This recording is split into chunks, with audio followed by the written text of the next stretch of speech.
Thinking about self-publishing and don't know where to start? Join the Spa Girls each week for 30 minutes or 40 minutes of honest advice, tips and resources. I'm Trudy J and I am here with Shah Barrett. Hi there. Cheryl Phipps. Hi. And Wendy Vella. Hello. And this week we have a guest that I'm so excited about. We have a Theodora Taylor. Yay. Welcome. Hi. Thanks so much for having me. No, I first heard Theodora last year at the Romance Author Mastermind, and she did this awesome talk on Universal Fantasy, which is what she's going to talk to us about today. She's just released an awesome book about the topic. So once you listen to her and how amazing it all is, you're going to want to rush out and buy the book. But first, I'm going to do her bio, and then we will get right into talking about Theodora and Universal Fantasy. So after logging time as a music journalist, playwright, and radio writer, Theodora Taylor fell in love with penning hot books with heart. Since deciding to become an author, she's published more than 50 books in a range of genres, but with one thing in common: Universal Fantasies. We're not thinking of ways to write and sell even more books with heart, or hot books with heart, sorry, I can't forget that they're hot books. She enjoys spending time with her amazing family, going on date nights with her wonderful husband, and learning German and watching all the Shonda Rhimes shows ever, which sounds like an awesome idea, and attending parties thrown by others. And I totally agree with that. Go to other people's parties, right? Like, such hard throwing parties on your own. Anyway, they love hosting. I love going. I love treating the host to my presence. But as far as oh, that's awesome. So I just want you to start out by telling us how you got into writing and how you got into self-publishing in particular, and just tell us your whole story, from birth. From birth. Well, when I was in second grade, when I was in second grade, but I'm just going to start with, I wanted to be a writer since I was a little kid. I got a very expensive degree in English literature back when people still did that. And I then went on to teach English. I became a music journalist for a while. And then I guess I just felt like, hey, you're not poor enough. So I got a degree in playwriting and I became a playwright. And then I eventually stumbled into my first job, really paid writing job as a playwright, not a playwright, but a radio writer for American Top 40 with Ryan Seacrest. It was a really great job, but way too many hours. So when I got pregnant, I decided to become a write-at-home mom.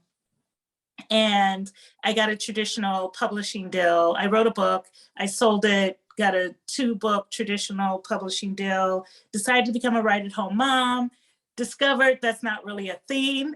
Like, you can't really write at home mom. And so the first year of being a write-at-home mom, the first couple of years of being a write-at-home mom just went terribly. Like, the book came out, it didn't do as well as my publisher wanted it to do. And then I had, sadly, like 2 back-to-back miscarriages. And I just found myself in a really low place. I couldn't read, I couldn't really function. And the publisher just did not like my second book. And so the strange thing happened while I was still flouting it out, marketing this book, because back then you used to like go around to big book conferences and fairs and really just try to market the book in person.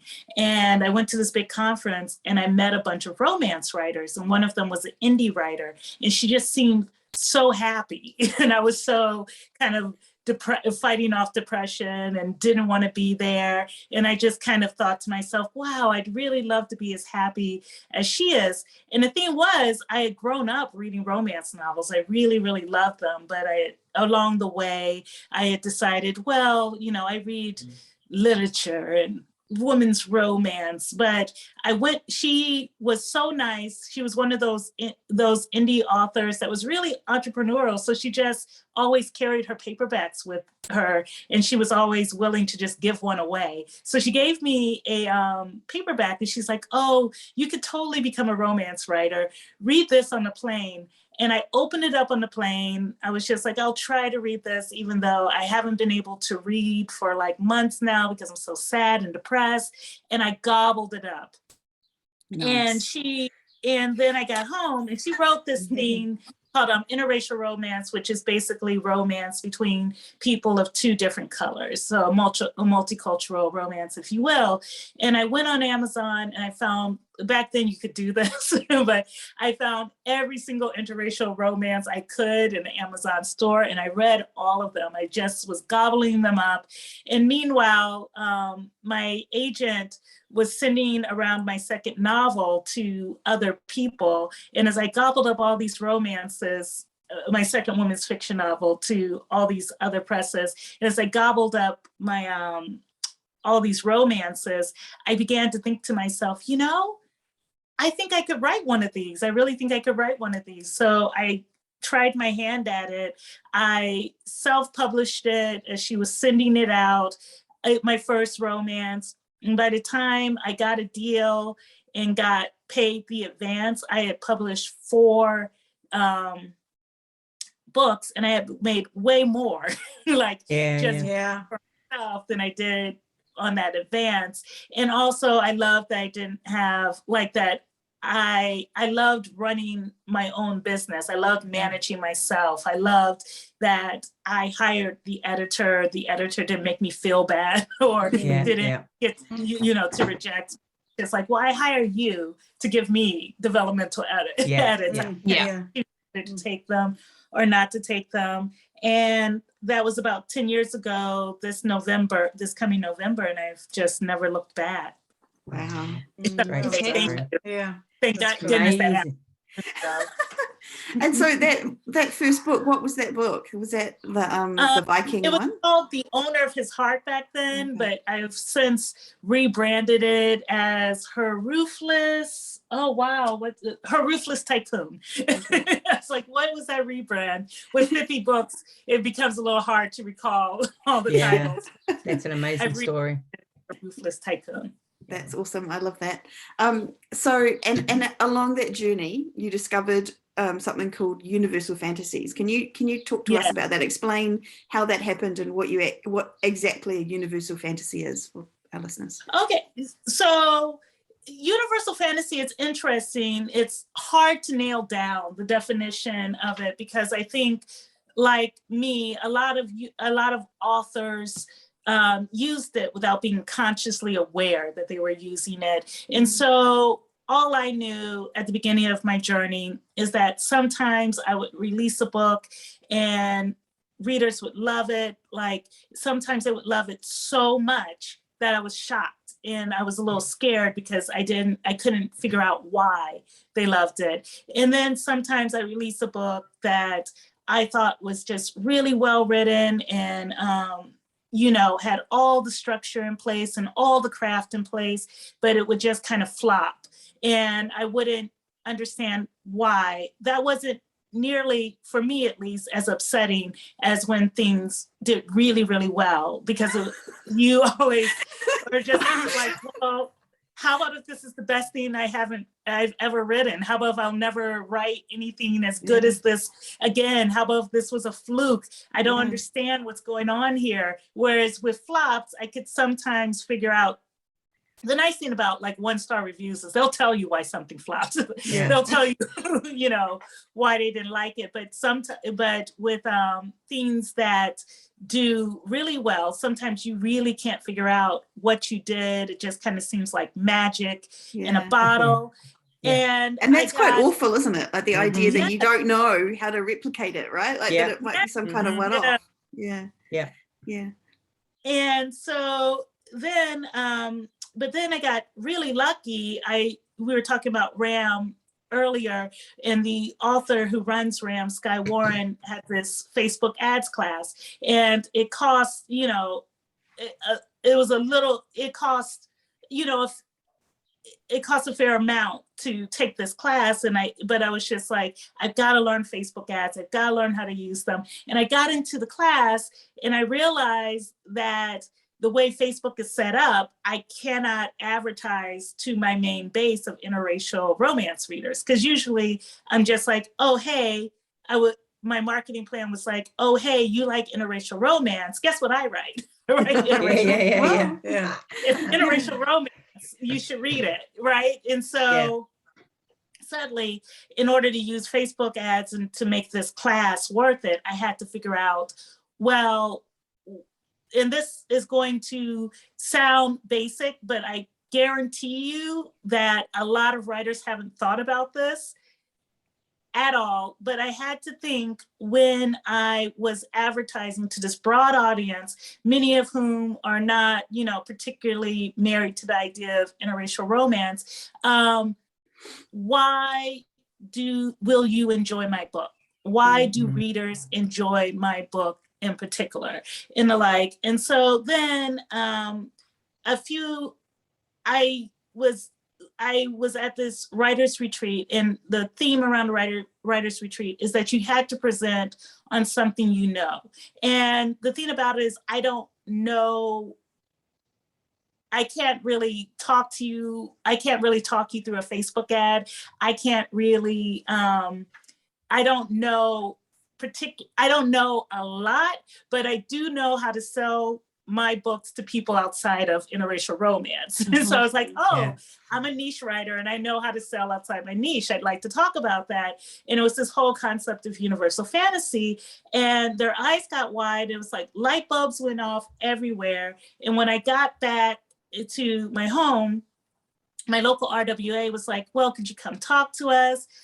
We really like the success you've had. And I was like, well, I could talk about this subject. I just soft presented it at a writer's retreat, and I talked about universal fantasy, and it just exploded from there. Like, I kept on getting people asking me to do a presentation, including Sky, but I also have to write full time. So I thought to myself, oh, I will write this book and then hopefully it will reach more people. And, I don't have to keep on saying no when people ask me to present on this topic.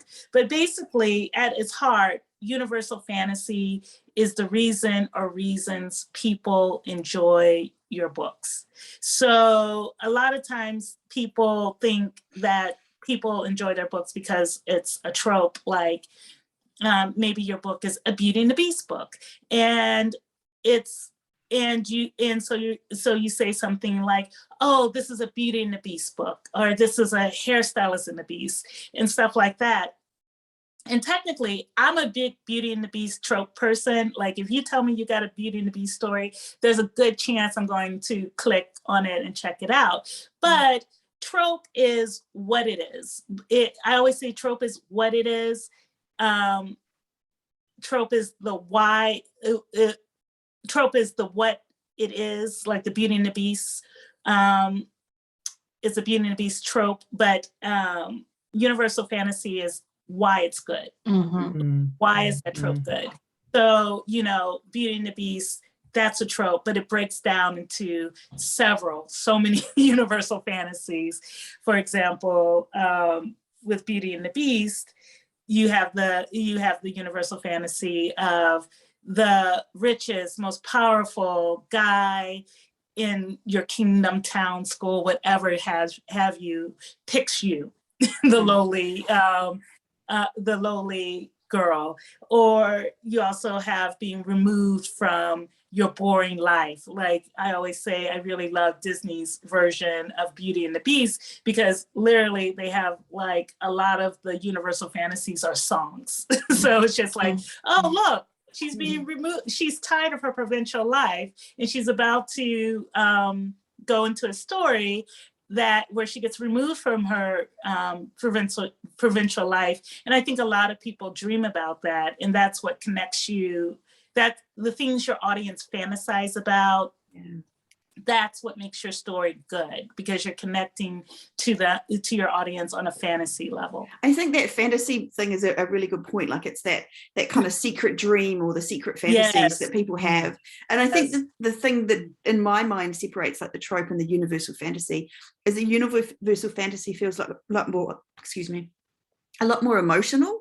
Like there's something that gut punches you every time you hear, like, you know, it's that like a lot of the descriptions of these universal fantasies that we can talk about through Beauty and the Beast, they kind of feel like they get you on an emotional level, whereas if you talk about the tropes, they're a little bit more distant, a little bit more stand back. Would you agree with that? Yes, I would agree with that. Like, you know, I think it is absolutely an emotional thing when people connect to your story. There is some, you know, not to be too woo-woo about it, there is definitely like a bigger vibration going on when you're emotionally connected to a story, as opposed to when you're just, I think we've all watched that television show where they're just kind of going through all the paces and you can almost predict what's going to happen next. You don't really care, but you like the story enough and you're just kind of going through the things. And, you know, I'll often, what is it called? Double screen with television shows.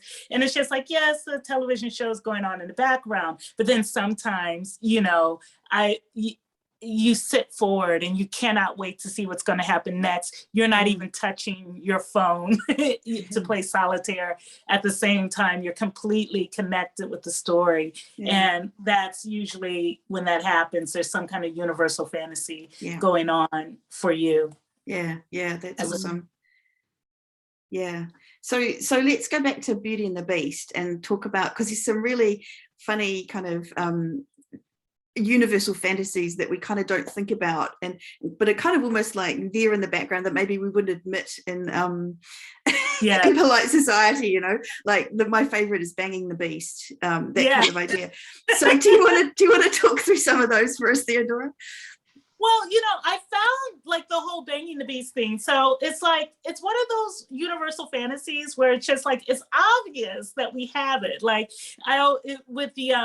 I lived in California for 17 years in LA, and we were until our kids turned 3 and weren't allowed to go for free anymore. We had like season passes, so we'd go every weekend. And you know, in the parade, I was always just so fascinated by the fact that it's not the person the beast turns into, it's the beast, because that's who we love. And it's just like, and you know, we're attracted to the beast, we're not really attracted to the human he becomes. Like, you know, that's a nice little button on the story, but he's the guy in the parade. And so I really love those fantasies, and I think they're super, super duper money, basically, when you find those fantasies that people have, but that we don't really talk about out loud. So those secret fantasies, it's even a secret from the person who's reading it. Sometimes the person doesn't know. It's like, oh, I do want to bang a beast. I do want to read this alien romance. I had no idea. Because alien romances, that's an interesting one, right? Like the fact that that's taken off so much, like it's such a big deal now. And Ruby Dixon, and I mean, you've got your ones under and the other pen name, and it's that same concept, really. It's like that banging the beast. It's like it's something that's other, and Well, it's funny. I was at this conference called NINC, and I met so many other alien romance writers, and including like Tana Stone and Tasman Lay, and like just a ton of romance writers. And we got into this like alien romance writers, and we got into this funny description about like how important, like, you know, the design of the alien is, because it's like you can't just say he's an alien. Like, you know, he should have, I'm not sure, is this podcast PG No. 13? We can tick the explicit button just for you, Theodora. It's okay. Get ready with the explicit button. But basically, like, you know, if you're writing alien romance, you have to put a lot of thought into the alien dick. Like, you don't want just regular dick. You have to design the alien dick. It has to do something special. And that's because that's why people are there. They're there to have, you know, experience, you know, through reading, sex with something that's not quite the same as what we have on Earth or have access to in real life. Yeah. Something more, something different. That's I never actually thought of that. Oh yeah. Brilliant. So what about some of the other the tropes that are in like I like the ones in Beauty and the Beast that are like it's kind of the same as the hot guy or the prince loves the kind of the girl, like, you know, or the geeky girl. That's a big 80s teen movie kind of trope that I always loved. So what other ones like that are there in Beauty and the Beast? Beauty and the Beast. Oh, Beauty and the Beast has so many. I just love Beauty and the Beast. I cannot. One of the ones I really loved was Servants Who Are Delighted to Serve, because I think that's another secret fantasy that we don't like really talk about, but you know, just someone being delighted to serve you and to take it all over and to like make a big deal out of dinner. I think it's the reason we go to all-inclusive resorts and things like that. The smiley people who are just like, would you like some more? So yes, I would. With a show too. I really appreciate this all-inclusive resort. So, that's a good one. What are the other ones in Beauty and the Beast? The gift, the perfect gift. Oh, not just any gift, the right gift. So, you know, when the Beast gifts Beauty a library, it's one of my favorite gifts of all time because, you know, we've established that not only does this woman love to read, she lacks books. She has to reread the same books. She goes to this like bookseller who has like maybe 10 books in his whole shop. And, you know, it's really sad. She's living in a period where books aren't plentiful. So when he gives her that library, your heart just explodes because, you know, you want someone, you know, especially if you're anyone would be pleased to have someone who gets them on that level, who understands them so thoroughly what they want.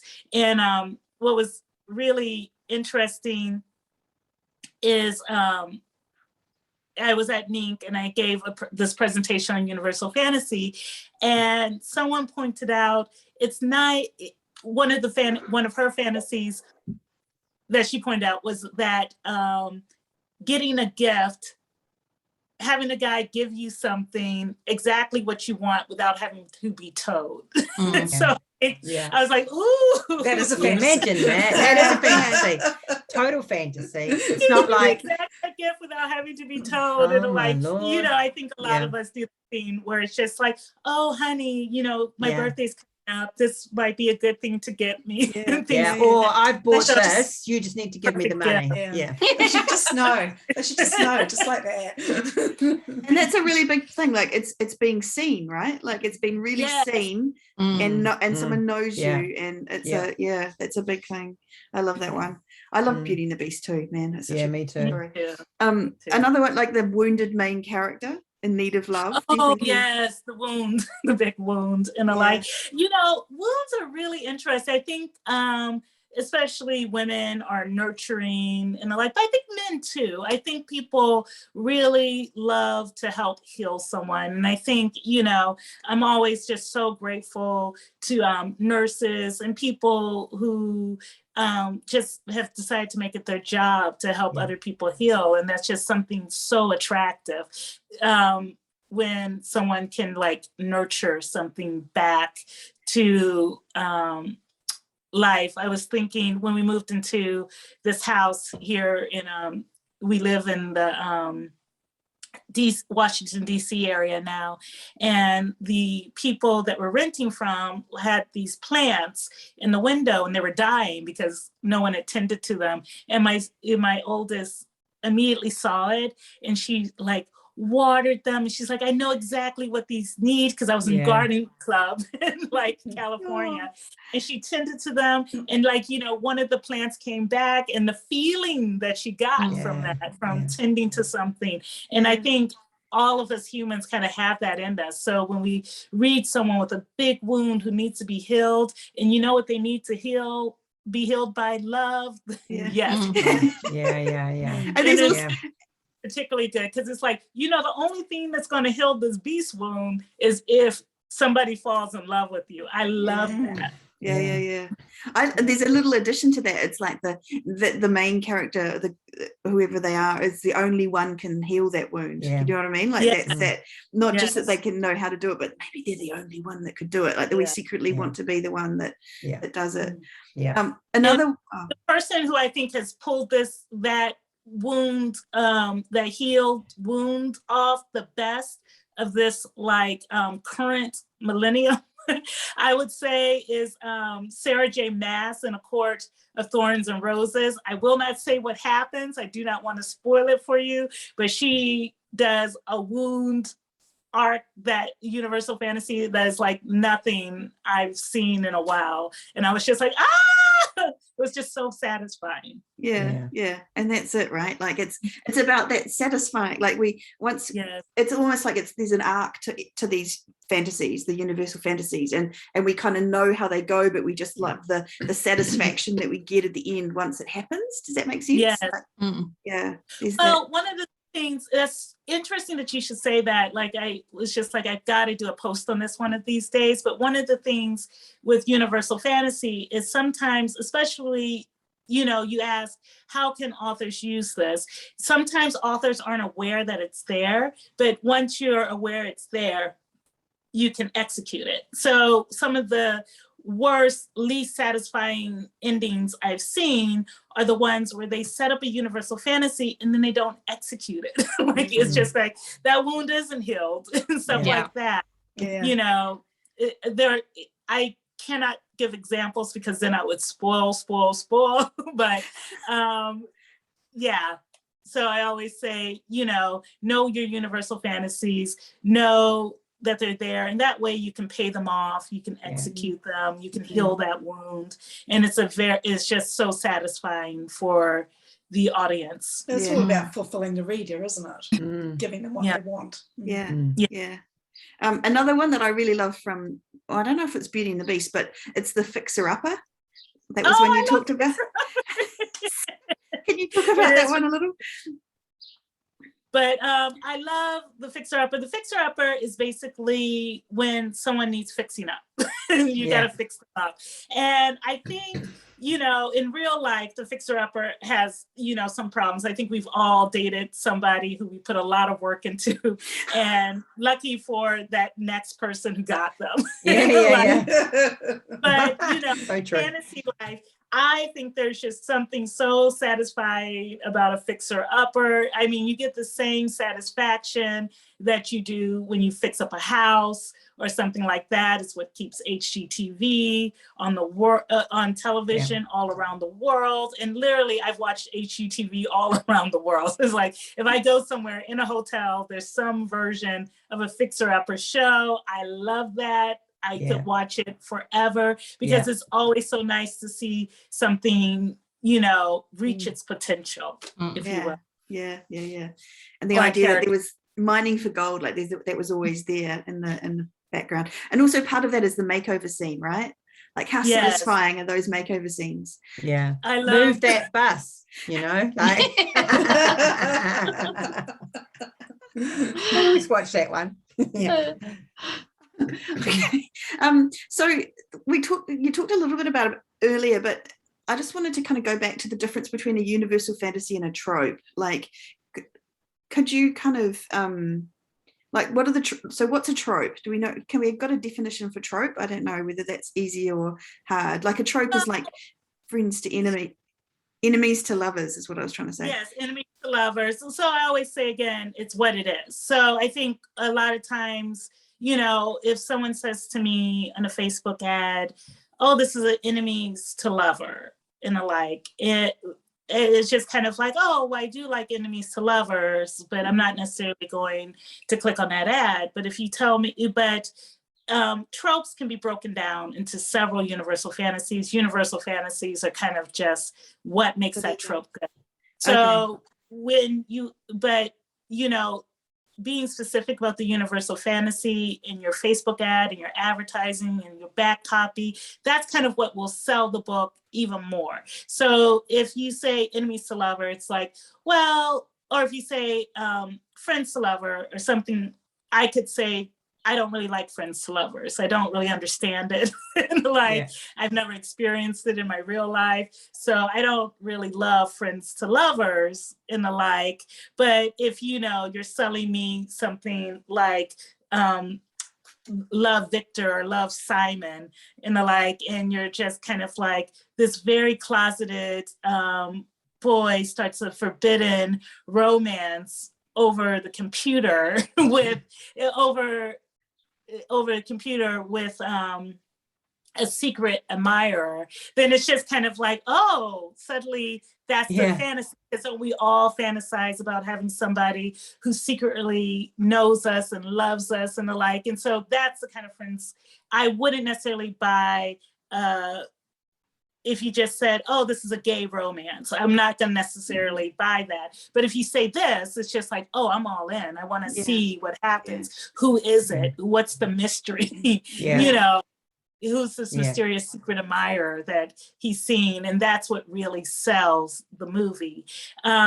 With enemies to lovers, if you tell me, oh, it's enemies to lovers, it's like, okay, again, I love enemies to lovers, but why should I stop when I have my busy day? But if you tell me it's like this arrogant boss hole, he's making me pretend to be his fiance in order to get his inheritance, it's like, oh, dang it, why am I reading this book? I should very specific. And that's the universal fantasy, that fake relationship, that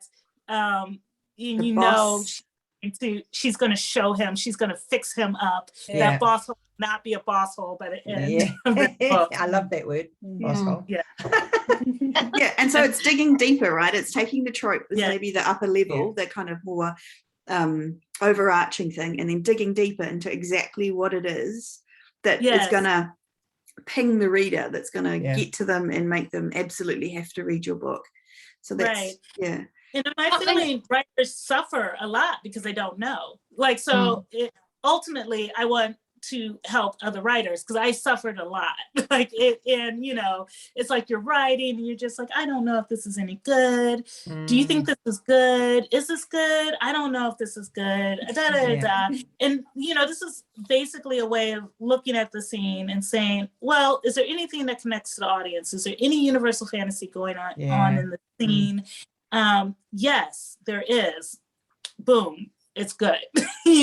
So that way that at least you're connecting to the audience. There's not as much surprise there's not the surprise of, I feel like if you have universal fantasy and you have craft, you're going to sell books.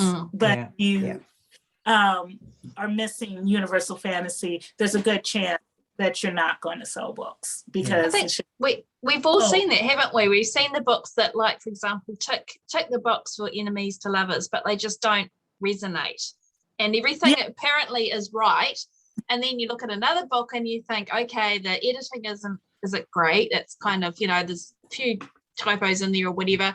The cover's okay, but there's something about it, and it's outselling this other one that's supposedly better. And I think that's probably the answer, is that it's got that resonation.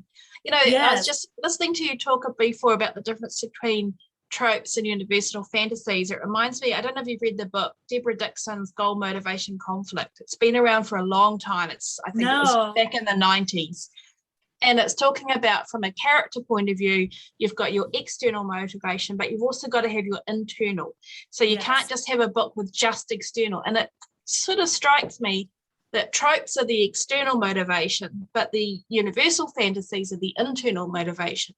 That's just something that struck me. Maybe. It's kind of the Yeah. why, and it's the engine behind what's driving that trope, if you like. Yes. And so you could have it, but you have it without. You could have the trope, the enemies to lovers, and they hate each other, and blah blah blah, and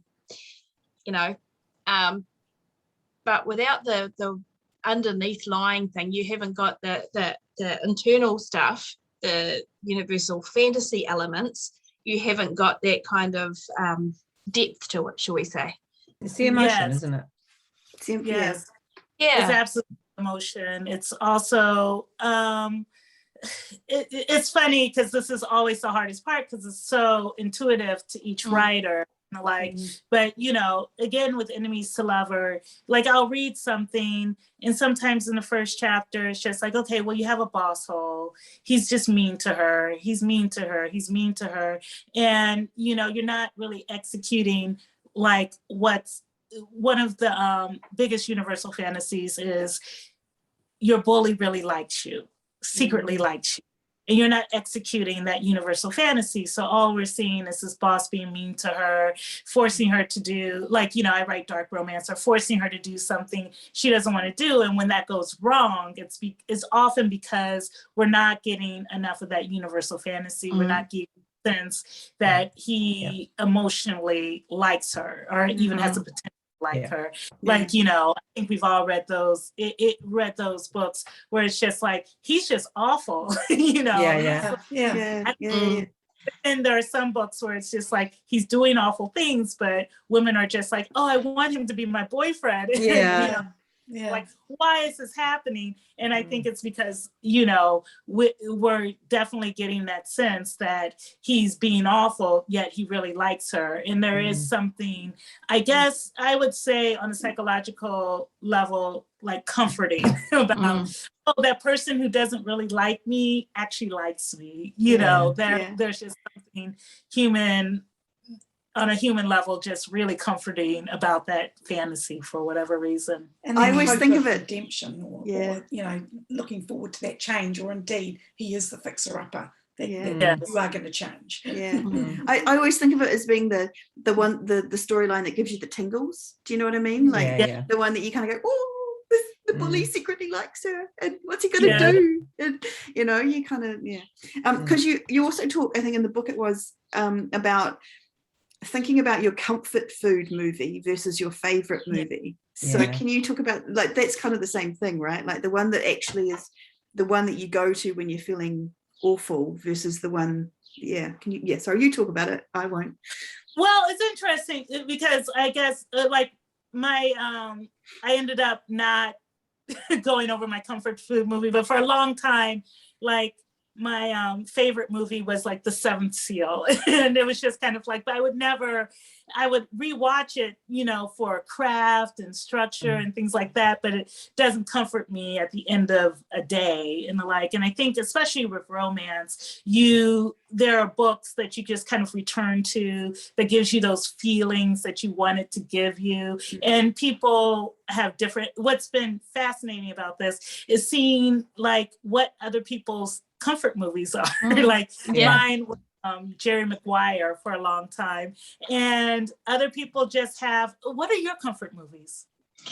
My one would be Pride and Prejudice. It's not a movie, but it's the 1995 TV series.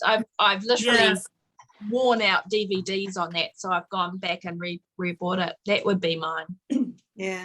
Yeah, mine would definitely be a romance movie, and I don't mind which one, just as long as it's got like hardcore romance in it. Like preferably maybe 80s.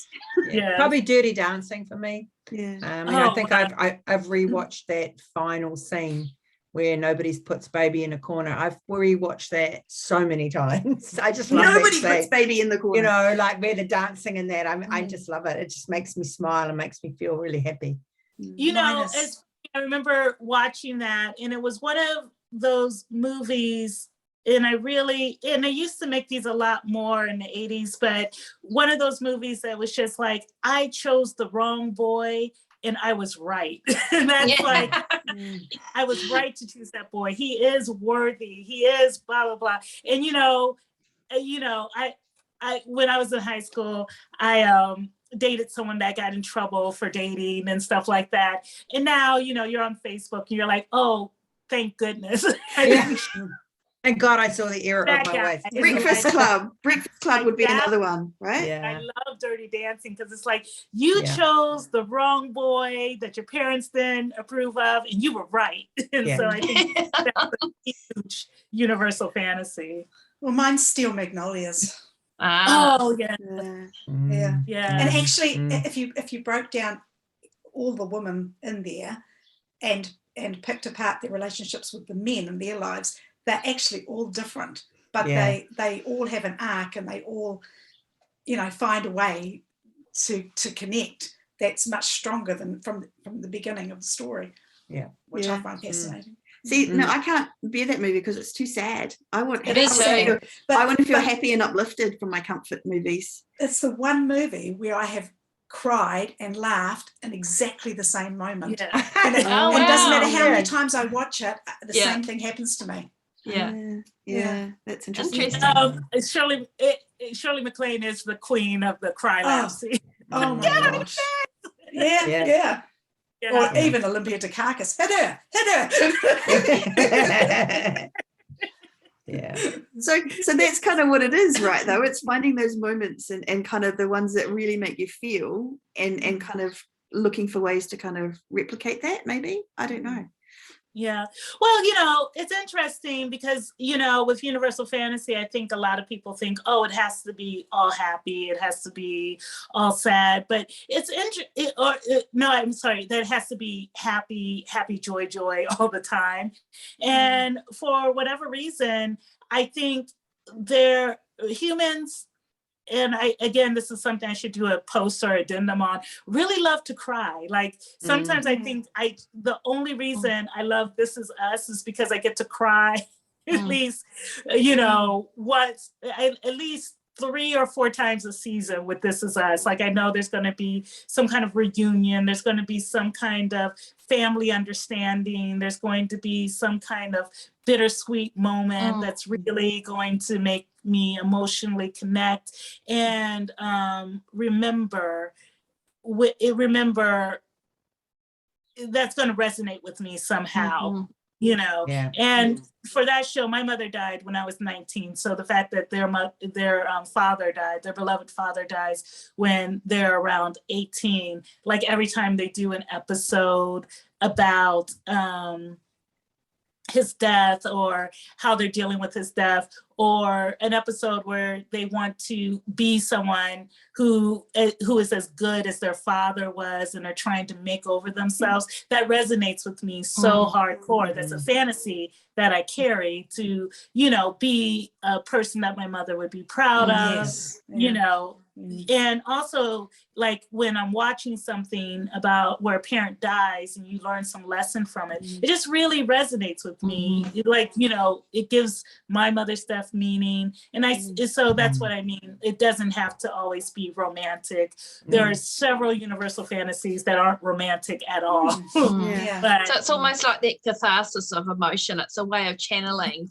It's a safe way in a way, isn't it? It's kind of like providing that platform or that cauldron, if you like, that allows you to release that emotion, whether it's sad or happy. I've got a friend that she watches the fixer-upper programs where they take I can't think of the name of it, but it's like a deserving family or a deserving community. And that's her Friday night cry session. Now I personally am emotionally stunted and I can't do that, but she does it, and that's her release after a stressful day, a stressful week. It's her and her mother sit down and they watch this and they cry. Like I couldn't think of literally anything else that I would rather not be doing. But you know, that's that catharsis of emotion. And you know what's a good point about that, Shah, is that it's different for different people. So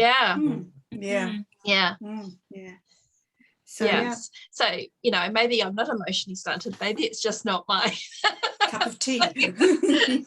A rom-com, I'm not really here for it. There you go. See? For whatever reason, it just doesn't resonate with me that much. Rom-coms, and so it's just like, oh, they're nice, you know, but it's like Whereas I love rom-coms. Me I'm like too. the queen of Love rom-coms. Yeah. Me too. Do you know, one thing that you talked about, and I think this must have been at your talk at RAM, was the idea of this mother standing at the kitchen bench doing the dishes. The kids are yelling and screaming next to her, asking when dinner's ready or whatever, and thinking about that woman and what she might secretly really be rather doing, or anything, pretty much anything. Pretty much anything. Yeah, right, yeah. It was like directly like, you know, I was making like this dinner that nobody was going to appreciate. I was alone, you know, and I found this book. It was like this dark romance where this mafia, I should say the name of it is Keeping Lily by Izzy Sweet and Sean Moriarty. And this woman is in this like thankless marriage. She's just like, I gotta get a divorce. I'm figuring out how to get a divorce. He owes a lot of money to the mob. They bust up into the leader of this local mob, bust up into the house. It's like, I'm gonna kill you because you owe me this money and you haven't given it to me. And he's just like, take my wife. So wow, he's a winner. So he ends up like, so she ends up having to be married to this gorgeous mafioso. Like it's completely pulled out of her terrible marriage, her sexless, terrible marriage. And, you know, it is like, you know, ends up having all this hot sex with this mafioso. It's just so terrible. And sounds awesome. It sounds just like a Salma Hayek movie. Dinner because I'm just like, I'm reading this you know, it takes about 45 minutes for this to roast, this dinner that nobody's going to want to eat to roast. And so I was just like, oh, I'll get a book. And I'm reading. And I remember the kitchen was like so hot. It was sweltering that day. And I was like, it was a mistake to roast something. And it all just went away. It was just like this escape, this pull out of my boring life. That's exactly what this book provided. And as a romance writer, you know, if you can provide that did you burn the dinner? We'll make money. Yeah. Did you burn the dinner? No, but nobody. I keep on trying to make vegetables happen. I just need to like let that go. Vegetables will never in this household. Yeah. You got to disguise them. Yeah, you can buy those pre-packaged now. You just put them in the microwave. It's so good. Well, I want to eat them too. I like vegetables. Yeah. True. So that's at the heart of it, right? Like you're trying to convince, or not, you're trying to find a way for this woman who's doing the dishes and do it. Maybe it's all of us, and get out of our own lives into this other world where I don't know, especially for romance, where everything ends happily. The couple find each other and fall in love despite all the problems and despite the universal fantasies. I think it's so interesting that, you know, I could write that book and someone else could write that book and someone else, and we would just put a different spin on the whole thing, and whether we would elect get the same emotion from people. It's the interesting take from it, isn't it? It's the way you can create that. It's like a movie, you know, there's 5 different versions of Persuasion with but the only one that I'll watch is 2007 with Rupert Penry Jones, because he is a stud, you know. But that's probably a universal fantasy too, right? Like this hot, attractive dude. Yeah. Exactly. Yeah. I'm just saying, you know, like you can take a different take from each one, from everyone, and put a different slant on it, like everyone will put a different slant on a movie, you know. Yeah. I mean, let's face it, if it hadn't been Patrick Swayze in that and been, I don't know, someone else, it might not have done as well. Yeah. It's true. Yeah. Absolutely true. I think the actor, you know, obviously because I lived in LA, it's the acting. I don't think people kind of realize like, oh, there's certain actors who can do certain things, who have chemistry with certain people, and that is magic. And when an actor really understands the role and there's all that chemistry going on, it's exactly. Ooh, magic. Yeah. Yeah. Like when you get an actor acting in one role and they're just perfect, and then they do another role and it's awful. Like I was literally just last night watching The Tourist, which is a Johnny Depp and Angelina Jolie movie, which is like the worst movie in the world. I don't really know why I was watching it. And I love Johnny Depp. I have loved Johnny Depp since 21 Jump Street when I was a kid. That's probably filled with Universal Fantasies, and yet in that movie he's awful. And I don't know if it's him or the storyline or what it was, but you know, it's there's a little bit of chemistry in all of it, right? Like I mean, chemistry with the character, chemistry with the script, chemistry with the two actors, especially with romances. And 21 Jump Street, I think it's the same fantasy as Never Been Kissed, because it's like a chance to go back to high school. Like if I to go back to high school, I have a perfect comeback for everyone who made fun of me. Same. You'd be a cool girl, right? But I just think you'd go back and you wouldn't care, right? Like all the times that people said things to you and it went straight to your soul and you were somehow so upset by it. Whereas as an adult, you're like, so what? Maybe. I don't know. So I've got a question. You came to, my interpretation of your story, Theodora, is that you kind of developed the theory around this through advertising, through, kind of at the end of the production process, if you like, or the publication process of how to convey it. So now, do you think about it at the front end before you start writing? Like, when do you apply it? Absolutely. Now it's just kind of like, because, it's to me, it's outline work. Like you should know it from the outline, because it will just make your job easier if you know it. And it's more enjoyable to write something that audiences are going to love. When we were talking earlier about Still Magnolias and Olympia Dukakis moment where she says, punch Shirley MacLaine. Like I'll fall out laughing, although it's the saddest thing. I think about the writer as I think it was if I remember, I cannot remember the writer's name because it was a playwright. It originally started off as a play.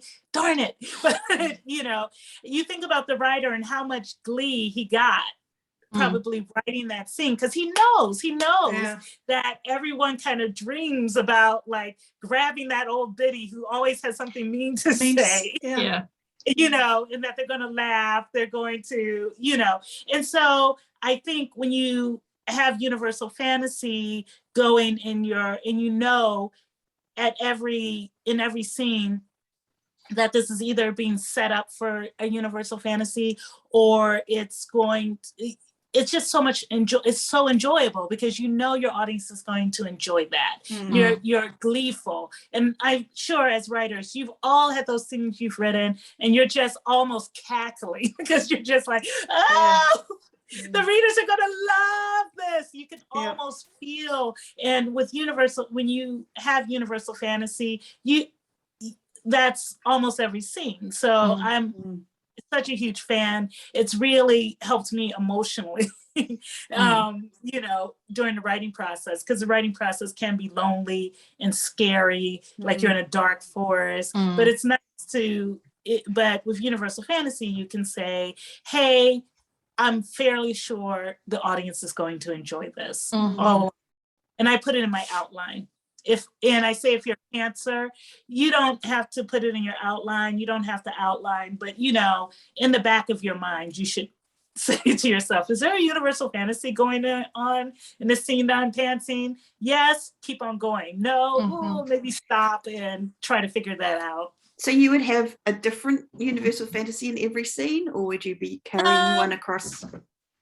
I always say it's up to the writer. I don't have a different Universal Fantasy in every scene, but every scene is leading toward the Universal Fantasy. For example, if I'm writing the alien romance and the guy's being really mean to her, she's got to be miserable for a bit of it, and because she doesn't know that he's like already obsessed with her and stuff like that. So, you know, I do have to write the bits where she's miserable, but then I do have to pay off where, you know, he shows her through the power of hot sex that he does.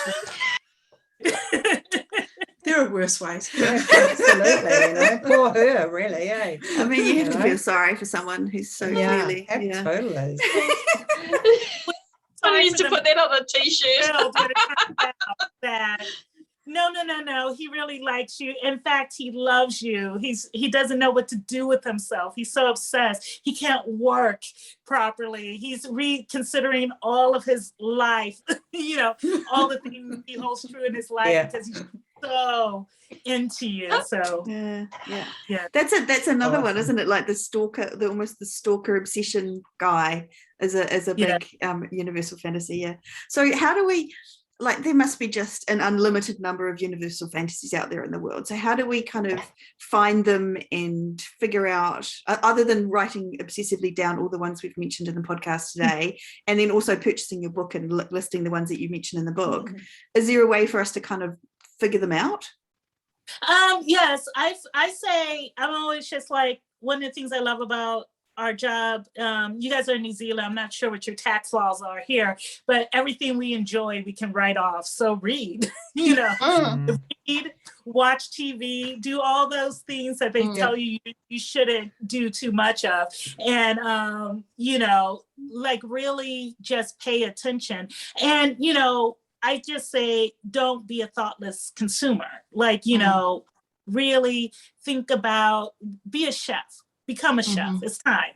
Like level up, become a chef. Chefs don't like go and eat a good dinner and then just say, oh yeah, that was good, and like walk out. You know, they really say things that I don't even understand, like, oh, the salt acid content was really they were doing some crazy things with this and stuff like that. And so I would recommend that every writer kind of decides, hey, I'm a chef now. I do not watch things and get confused about why it's selling. I really, I try not to judge, but I really dislike writers who are just like, I don't understand why that's sold. That's a terrible book. That's a trashy book. That's a da-da-da book.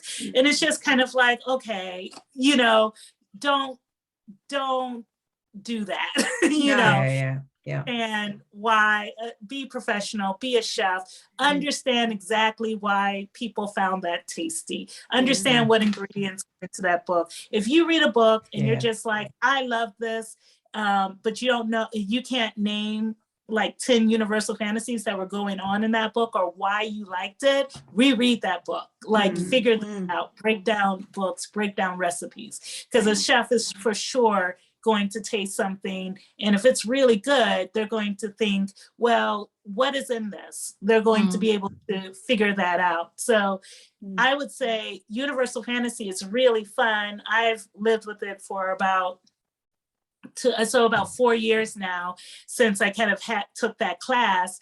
And you know, I think really 3.5 years, but it doesn't matter how long I've lived with it. And it just makes everything more enjoyable. Like, it's just like, oh, if I watch something and it's really good, it's not just good. It's just like, I can figure it out. I can figure out why it was good. And I don't have to necessarily use it in my own writing, but I should know. I should know. Like when I go and see a movie, I should know why I enjoyed that movie. We heard that so much, didn't we? And as in the romance community, there was so much disdain for 50 Shades of Grey, for example, and people were just so quickly to dismiss. And my kind of answer to, or my response to that was always, you know, this many book sales can't be wrong. You know, people aren't stupid. There's a reason that it's resonated with readers. It's not just, you know, a pretty cover or, you know, whatever. And the same thing with Twilight. Like, there's a reason, and you don't have to like it, but you've got to, like you say, be the chef and look at the ingredients. And if those are the ingredients that you don't enjoy consuming yourself, that's fine, but understand that there's millions and millions of other people that do like consuming those ingredients. And, you know, you never know what ingredient you're going to use. One of the things I find fascinating. It's like the story of the pepper. Like, I went to China and I had this really hot food, in southern China, because it's really hot down there and they tend to eat hot food. And that pepper came from South America. Like, it's just kind of like all the people around the world to eat spicy food now.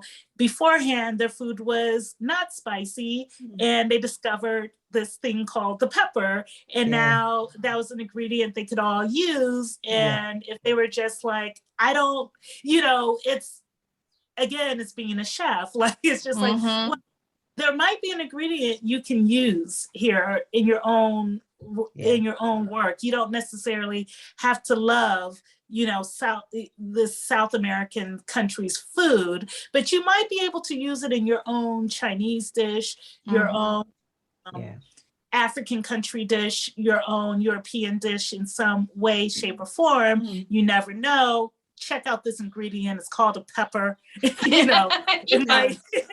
I love that. People might like it. You should. I like food analogies. We're all about the food analogies here. Awesome. Thank you so much. It's a metaphor-heavy conversation for sure. I love it.